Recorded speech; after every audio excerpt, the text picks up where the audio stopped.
Nasunog ang tatlong palapag na residential building sa Barangay 128 sa Caloocan City. Detalye tayo sa unang balita live ni James Agustin. James!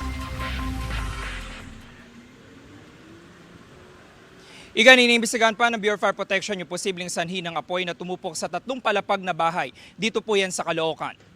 Mag-alas 6 ng umaga kanina nang binulabog na naglalagablab na apoy ang mga residente ng P. Halili Street dito sa Barangay 128. Agad na itinaas ng BFP ang unang alarma. Nasa 5 fire truck nilang rumisponde, dagdag ang 6 na fire volunteer group. Ligtas na nakalabas ang mag-ina na nakatira sa ikatlong palapag. Kwento ng isa sa mga residente, makapal na ang usok nang magising siya, kaya agad niyang binuhat ang 1.5 taong gulang niyang anak. Tumalon daw sila sa hagdan at tinulungan ng isang tenant dahil may umaapoy na sa ikalawang palapag. Laking pasasalamat nila na nakaligtas sila kahit na wala silang naisalbang gamit. Walang nasugatan sa sunog, iniimbestigahan pa ng BFP ang sanhi ng apoy. Mag-alas 7 ng umaga nang maapula ang sunog.